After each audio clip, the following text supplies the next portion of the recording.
کوڑے کی وہ مار مجھے آج تک یاد ہے اور اس مار کی چند ایک نشانیاں بھی میری پیٹھ پر موجود ہیں۔ اس کے بعد بھی کئی دفعہ لڑائی بڑھائی میں میرا کوڑے سے سامنا ہوا ہے، لیکن جو اذیت وڈے میاں کے خاندانی کوڑے میں رچی بسی تھی کسی اور کوڑے میں نہیں پائی۔ اس بے پناہ اذیت کی ایک وجہ اور بھی میری سمجھ میں آتی ہے۔ میں اس وقت ایک نوخیز لڑکا تھا، جلد ریشم کی طرح ملائم تھی، ماں باپ نے کبھی کانٹا چبھنے کی تکلیف تک نہیں ہونے دی تھی۔ ایسے میں وڈے میاں کا کوڑا جھیلنے کے لیے قوت برداشت آتی تو آتی کہاں سے؟ پھر بھی میں نے وڈے میاں کے آگے ہاتھ جوڑے نہ فریاد کی، بس اپنے ہی کرب کی دھنا دھن پر رقص سے بسمل کرتا رہا۔ بٹھاؤ اس کھوتے کے پتر کو کھوتے پر۔ وڈے میاں کی تہکمانہ آواز پگھلے سیسے کی طرح میرے کانوں میں اتری۔ میں نے دھندلائی ہوئی نظروں سے دیکھا، وڈے میاں کا ملازم کرمو چند اور اس کا بیٹا استبل کی طرف سے ایک گدھے کو کھینچتے ہوئے میری طرف لا رہے تھے۔ ٹین کی چھت تلے رکھی ہوئی نوبت زور و شور سے بجنے لگی تھی۔ تماشائی چاروں طرف سے امڑتے آ رہے تھے۔ ایک رختہت آگے بڑھا اور اس نے میرے چہرے پر کچھ ملنے کی کوشش کی۔ یہ کالک تھی۔ یہ کالک میرے چہرے پر نہیں، محبت کے چہرے پر ملی جا رہی تھی، فطرت کے چہرے پر ملی جا رہی تھی۔ میں نے شدید مزاحمت کی اور مجھے یاد ہے اس موقع پر میں نے وڈے میاں سے کوئی بات بھی کی تھی، شاید کوئی التجا کی تھی، کوئی صفائی پیش کی تھی، کوئی دلیل پیش کی تھی۔ جواباً وڈے میاں نے بڑی نفرت سے مجھے ٹھوکریں رسید کی تھی۔ اس کے گماشتے مجھے گھسیٹتے ہوئے ذلت کے عمیق ترین گڑھے کی طرف لے چلے تھے، اور اس وقت میں نے فیصلہ کر لیا تھا کہ اس گڑھے میں نہیں گروں گا، نہ گلے میں جوتیوں کے ہار پہنوں گا، نہ منہ کالا کرواؤں گا اور نہ گدھے پر بیٹھوں گا۔ میں نے کیا کیا ہے؟ میں نے کچھ بھی نہیں کیا۔ اگر یہ سب کچھ ہوگا تو میری لاش کے ساتھ ہوگا، میرے ساتھ نہیں، وقار احمد کے بیٹے کے ساتھ نہیں۔ اور پھر میں نے بھرپور مزاحمت کی تھی۔ مجھے یاد ہے میں دیوانوں کی طرح ہاتھ پاؤں چلا رہا تھا، دانتوں سے کاٹ رہا تھا، مچھلی کی طرح تڑپ رہا تھا۔ درجنوں ہاتھ مجھے گرفت میں لے رہے تھے اور میں ان کی گرفت سے پھسل جا رہا تھا۔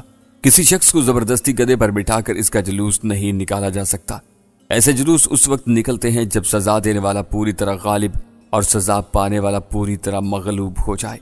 جلکوٹ کے باسیوں نے پہلی مرتبہ انہونی ہوتے دیکھی کہ وڈے میاں کے سفاک کارندے ایک مجرم کو محبت کی مروجہ سزا دینے میں ناکام رہے۔ تاہم اس جان لیوا کشمکش میں میرے جسم پر کپڑے کا ایک تار باقی نہیں بچا تھا۔ میں سرتاپا برہنہ تھا۔ وڈے میاں کے جھنجھلائے ہوئے کارندوں نے میرے برہنہ جسم پر گھونسوں کی بارش کر دی۔ پھر جب میں نیم بے ہوش ہو گیا تو میرے گلے میں پگڑی کا ایک پھندا ڈال کر مجھے گلی میں گھسیٹا جانے لگا۔ یہی وقت تھا جب ابا جان ہانپتے کانپتے ہوئے موقع پر پہنچے۔ وہ جس بیٹے کو اپنی طرح باوقار اور سر بلند دیکھنا چاہتے تھے، وہ کسی جانور کی طرح گلی میں گھسیٹا جا رہا تھا اور اس کا ننگا جسم ٹھوکروں کی زد میں تھا۔ یہ منظر دیکھ کر وہ مر نہ جاتے تو اور کیا ہوتا، اور وہ مر گئے اسی جگہ وہیں کھڑے کھڑے۔ انہوں نے سینے پر ہاتھ رکھا اور تکلیف سے دوہرے ہو گئے۔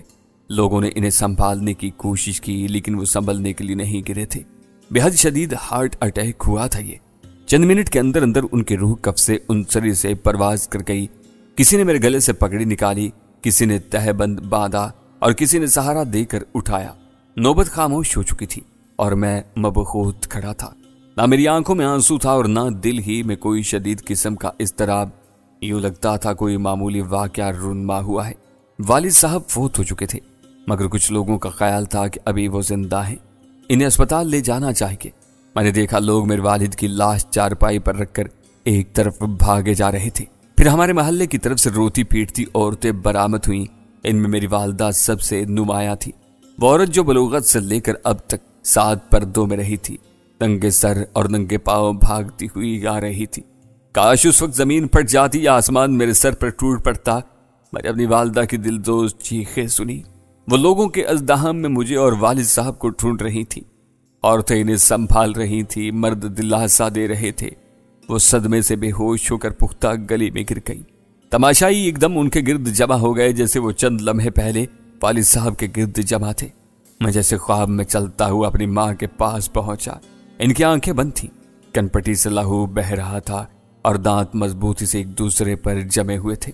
کانپتے ہاتھوں والی عورتیں انہیں پانی پلانے کی کوششیں کر رہی تھیں اور پانی ان کی باچھوں سے باہر بہہ رہا تھا۔ کلائیوں میں موتیے کے گجرے ٹوٹ چکے تھے اور زرد رخسار پر چاندی کا بندہ مردہ پڑا تھا۔ किसी जज्बाती औरत ने मेरे सर पर 2 हत्थड़ मारा और मुझे कोसने लगी। नामुराद, तू मर क्यों नहीं गया पैदा होते ही? लानत है तेरी जिंदगी पर, लानत है, लानत है तेरी जिंदगी पर, लानत है। यह आवाज जैसे पूरे जलकोट में गूंज रही थी।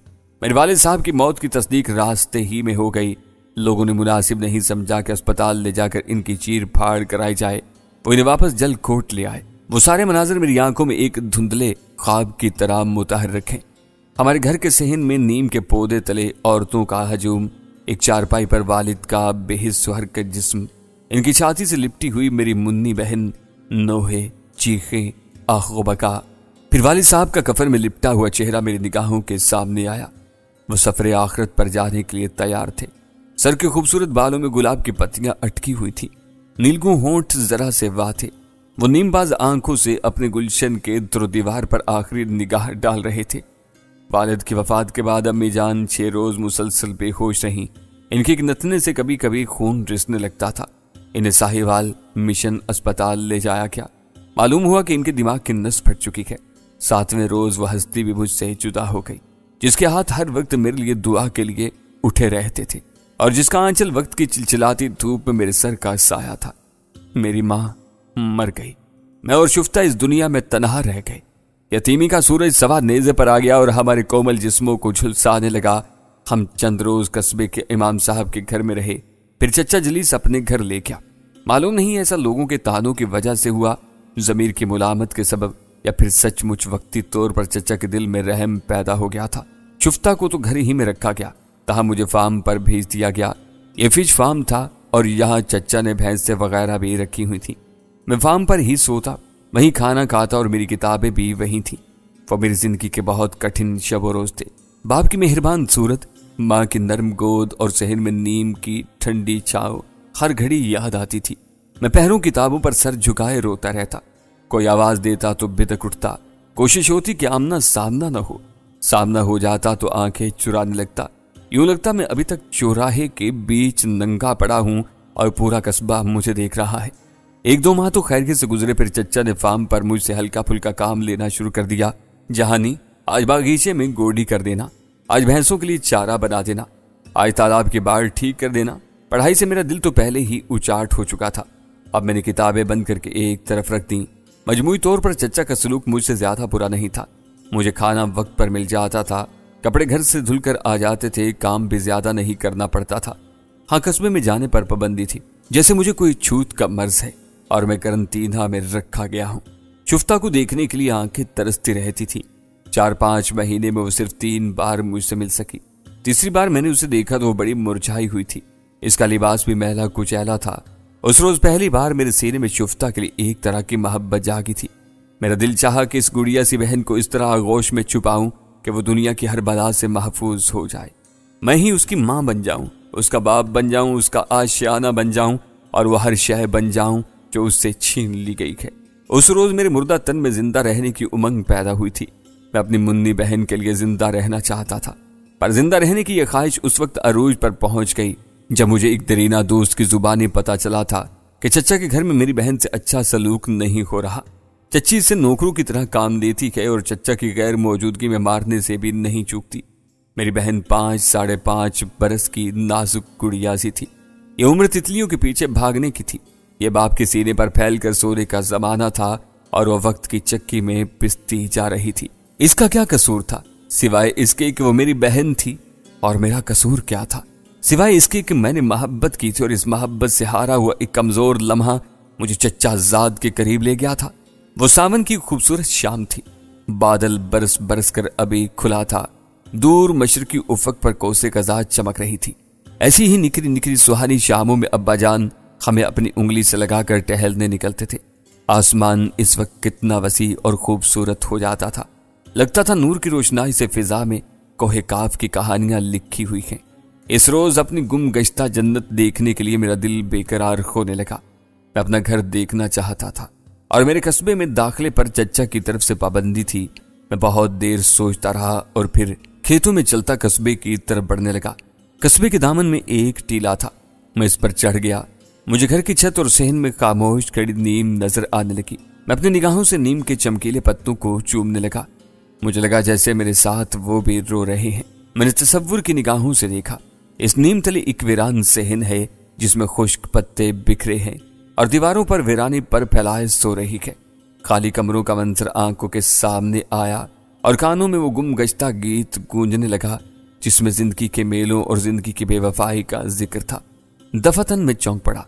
मेरी निगाह चंद बच्चों पर पड़ी। वो आबादी और खेतों के संगम पर एक गली में खेल रहे थे। मुझे लगा इनमें शुफ्ता भी है।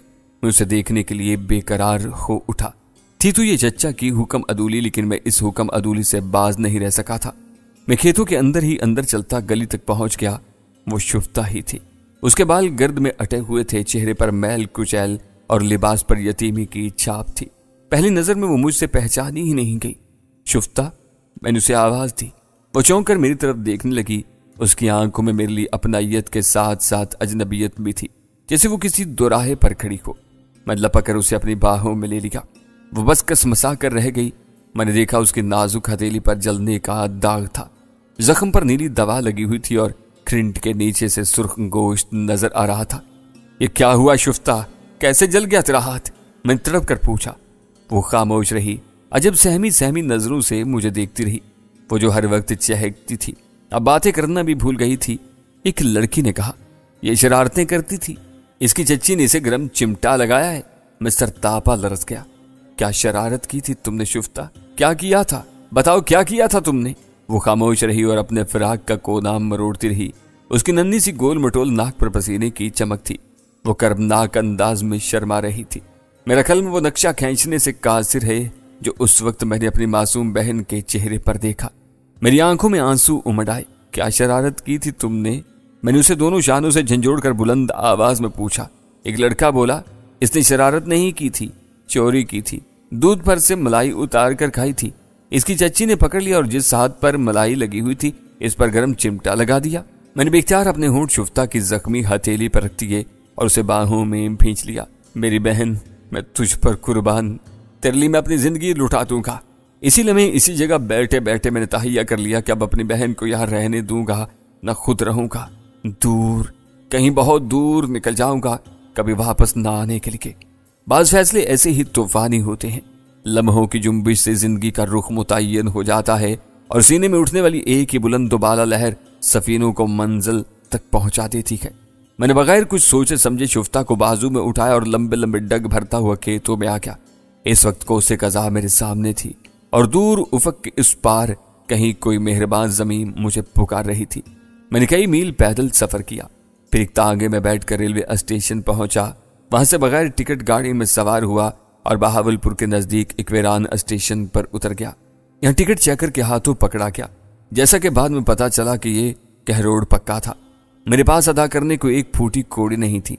टिकट चेकर अब्दुल्ला शाह एक मेहरबान शख्स साबित हुआ। न सिर्फ ये कि हमें अपने घर ले गया, बल्कि चंद रोज बाद उस रेलवे स्टेशन पर ही एक छोटा सा ख्वांचा भी लगवा दिया। अब्दुल्ला एक दुखी बाप था। बेटे लड़ झगड़ कर उससे अलहदा हो चुके थे। सबसे छोटा बेटा घरेलू माहौल से दिल बर्दाश्ता होकर न जाने किधर कर रुख कर गया था। अब्दुल्ला छोटे से सरकारी क्वार्टर में अपनी बीमार बीवी के साथ तन्हा रहता था। चंद रोज में हम वहां एक घर के अफराद की तरह मिलजुल कर रहने लगे। अब्दुल्ला की बीवी एक खामोश तबाह सीधी साधी औरत थी। औलाद के दुख ने उसे तप दिक काम मरीज बना दिया था। क्वार्टर के एक अलहदा कमरे में वो सारा दिन लेटी खांसती रहती। हम दोनों में से कोई उसकी कोठड़ी में घुसने लगता तो वो जोर जोर से नफी में सर हिलाने लगती और हाथ के इशारे से मना करती कि हम अंदर ना आए। मुझे इस करीबुल मर्ग औरत में अपनी बिछड़ी हुई माँ की झलक नजर आती थी। मैं उसे माँ जी कहने लगा। इन दिनों में जो कमाता था माँ जी के दवा दारू पर खर्च कर देता। इनके मना करने के बावजूद इनके कमरे में चला जाता, इनके पांव दबाता और पंखा झीलता रहता। कुछ 3 माह बाद माँ जी अल्लाह को प्यारी हो गई। इस 4 दीवारी में चच्चा अब्दुल्ला यकसर तन्हा रह गया। वह हम बहन भाई से बहुत मानूस हो गया था। उसकी ख्वाहिश थी कि हम उसके साथ ही रहें। मेरे लिए वो फैसले का दौर था। मेरे सीने में हमा वक्त इंतकाम की आग भड़कती रहती थी। ये आग चच्चा जलीस और चच्ची फाखरा के लिए थी और इन सफाक चौधरियों के लिए थी जो वड्डे मियाँ, छोटे मियाँ, निक्के मियाँ और पता नहीं क्या क्या कहलाते थे। अपने वालिदैन के मुर्दा चेहरे मेरी निगाहों में घूमते थे तो दिल चाहता था पूरे जलकोट को जलाकर राख कर दूं और फिर खुद भी आग ओढ़ कर अब्दी नींद सो जाऊं। कभी कभी ये एहसास आछी नेज़े की तरह मेरे दिमाग में घुस जाता कि अपने वालिदैन को कत्ल करने वाला मैं खुद हूं। मैंने क्यों ऐसा काम किया जिसका नतीजा मेरे प्यारों की अबदी जुदाई की सूरत में निकला? क्यों मेरी अकल पर पत्थर पड़ गए? क्या मैं जानता नहीं था कि चच्ची का दिल हमारे घराने के खिलाफ नफरत और कदूरत से भरा पड़ा है और गजाला इसी चच्ची की बेटी है? क्यों मैंने उसे अपने ख्यालों का महवर बनाया और उससे आरजुएं वाबस्ता की? कभी यूं होता कि फिल्मों में देखे हुए और कहानियों में पढ़े हुए मनाजर मेरी आंखों में घूमने लगते और मैं नहायत संजीदगी के साथ सोचता कि मैं डाकुओं के ग्रोह में शामिल होकर अपने दुश्मनों के लिए मौत का पैगाम्बर बन जाऊं। लेकिन ऐसे लम्हों में शुफ्ता की मनमोहनी सूरत आंखों के सामने आती और मेरे जिस्म और जहन के तने हुए तार ढीले पड़ने लगते। मैं सारे तूफानी ख्यालात जहन से झटक कर सिर्फ और सिर्फ शुफ्ता के मुस्तकबिल के बारे में सोचने लगता। पीले रंग के क्वार्टरों की तवील कितार में हमारा क्वार्टर आखिरी था। 2 कमरे, 1 कोठड़ी, 1 रसोई और 1 छोटा सा सहन। 4 दीवारी से बाहर हर तरफ रेत मिली मिट्टी थी और सहराई झाड़ियां। हमने अपने आंगन में फूलदार पौधे लगाए, दीवारों पर बेलें चढ़ाई और मुंडेरों पर परिंदों के लिए पानी और दाने के प्याले रखे। चचा अब्दुल्ला की ड्यूटी अक्सर रात की होती थी। सुबदम वो वापस आ जाता और मैं ख्वांचा लगाने के लिए स्टेशन चला जाता। अगर कभी उसकी ड्यूटी दिन की होती तो मैं रात को ख्वांचा लगा लेता। स्टेशन के रात दिन तो एक ही जैसे होते हैं। मेरा ख्वांचा बढ़ते बढ़ते अब एक छोटी सी दुकान की शक्ल इख्तियार कर गया था। चाय, biscuit, pastry, shami kebab, cigarette, cold drinks, सभी कुछ वहां मिलता था। मामूली कोशिश से माकूल आमदनी हो जाती थी। मैंने शुफ्ता को एक मकामी स्कूल में दाखिल करवा दिया और खुद भी दोबारा किताबों से नाता जोड़ा। स्टेशन से फारिग होते ही मैं यूं घर को लपकता जैसे लोहा मकनातीस की तरफ खींचता है। शुफ्ता मेरे लिए मकनातीस ही तो थी। वो मेरी जिंदगी का महवर थी और मेरे जिंदा रहने का जवाब भी। उसके लिए भी मैं ही सब कुछ था। वो 7 साल की हो चुकी थी, लेकिन मुझसे लिपट कर सोती थी, मेरे हाथ से खाना खाती थी और मेरी गोद में बैठकर कहानियां सुनती थी। मैं एक मां की तरह उसे नहलाता, कपड़े पहनाता और उसके बालों में कंघी करता था। एक बाप की तरह उसकी उंगली पकड़कर उसे स्कूल छोड़ने जाता था, उसकी हर फरमाइश पूरी करता था, अपने सीने को उसके लिए बिछोना बनाता था और फिर एक भाई की तरह उससे खेलता था, उससे रूठता और उसे मनाता था। इसी तरह 8 बरस बीत गए। मैंने LLB कर लिया और नौकरी की तलाश में जुट गया। शुफ्ता नन्ही कौंपल से एक नोखेज पौधा बन गई। वो अब 10वीं जमात में थी और जब सफेद यूनिफॉर्म और सफेद दुपट्टे में स्कूल जाने के लिए घर से निकलती तो यूं लगता जैसे कोई खूबसूरत फरिश्ता रात भर शबनम में नहाकर और सफेदा शहर से संवर कर जमीन पर उतर आया हो। देखने वाली निगाह उस पर पड़ती थी तो जम कर रह जाती थी। नौकरी की तलाश में मुझे आए दिन बहावलपुर जाना पड़ता था, लेकिन मेरी कोशिश रहती थी कि शुफ्ता को खुद स्कूल छोड़कर आऊं और वहां से लाऊं। मैं जब तक इससे दूर रहता एक अजब बेकली दिल को घेरे रहती। शायद ये बेकली उस दौरे पुरअशोभ का पेश क़यामा थी जो मुझ पर और शुफ्ता पर आने वाला था। और फिर एक रोज वो वाक़या रुनमा हो गया था। एक मारूफ वकील साहब को अपने मुशावरती इदारे के लिए असिस्टेंट की जरूरत थी। यह आसामी मेरी जरूरत के मुताबिक थी और मुझे 75% उम्मीद थी कि मैं ये मुलाजमत हासिल कर लूंगा। रात बहावलपुर में गुजार कर मैं अगले रोज दोपहर के वक्त घर वापस पहुंचा। मेरी गैर मौजूदगी में शुफ्ता को स्कूल से लाने और ले जाने का काम अक्सर चचा अब्दुल्ला करते थे। इत्तिफाकन 1-2 रोज से वो भी बीमार थे। दोपहर 1 बजे के करीब शुफ्ता स्कूल से वापस आई तो उसका चेहरा देख कर मैं दहल गया। शुफ्ता के रुखसारों पर सुर्खी और जर्दी की आमेजिश बड़ी अजीब लग रही थी। वो हाँफती हुई और पसीने में नहाई हुई थी। अंदर घुसते ही उसने दरवाजे को कुंडी लगाई, किताबें चारपाई पर फेंकी और भागकर मेरी गोद में गिर गई। वो हिचकियों से रो रही थी। एक पल में मुझे लगा पूरी कायनात सिसक उठी है। वो मेरी कायनात ही तो थी। क्या हुआ शुफ्ता? मैंने कांपते हाथों में उसका गुलाबी चेहरा लिया और लर्जा लहजे में उससे रोने की वजह पूछी। वो मेरा पीछा कर रहे थे। कौन? वो जीपों वाले शिकारी, इनके साथ पीर मथाल शाह का बेटा भी था। मेरे सीने में आतिश फशा फटा और रगों में आतिशी लावा बह निकला। क्यों पीछा कर रहे थे तुम्हारा? मुझे कुछ मालूम नहीं भैया। मैं फातिमा के साथ घर की तरफ आ रही थी। बाहू की बागीची के पास उनकी जीपें हमारे पास रुकी। वो इससे पहले कि शुफ्ता कुछ और कहती, कुछ फासले पर एक जीप का शोर सुनाई दिया। मैं लपक कर कमरे में गया। दीवार से लटके हुए होस्टर से लाइसेंस याफ्ता रिवाल्वर निकाल कर नेफे में उड़सा और भागता हुआ दरवाजे पर पहुंच गया। दरवाजा खोलकर देखा, एक जीप हमारे घर के इन सामने से गुजरकर साथ वाली गली में मुड़ गई। इसी शब मुझे मथाल शाह की हवेली में हाजिर होने का हुक्म मिला था। पीर मथाल शाह इलाके का सबसे मोतबर शख्स था। शिकार के घर से आने वाले अरब अमीरजादे اور شیوخ اکثر متالچہ کی رہائش گاہ کو ریسٹ ہاؤس کے طور پر استعمال کرتے تھے۔ اس ریسٹ ہاؤس کے حوالے سے بہت سی گفتنی اور ناگفتنی کہانیاں مشہور تھیں۔ متالچہ کا پیغام ملتے ہی میں سمجھ گیا تھا کہ چولستان کے اس دور افتادہ مقام پر ایک سرخ جھکڑ چلنے والا ہے۔ یہ جھکڑ جہاں کئی لوگوں کی جان لے گا، وہاں بہت سی چیزوں کو بھی الٹ پلٹ کر رکھ دے گا۔ متالچہ کی حویلی میں مجھ پر وہی بجلی گری تھی جس کی میں توقع کر رہا تھا۔ مجھے بتایا گیا کہ امارات سے آئے ہوئے ایک شہزادہ راشد بن ارشد نے مجھے شرف ملاقات بخشا ہے اور وہ ایک نجی معاملے میں مجھ سے بات کرنا چاہتے ہیں۔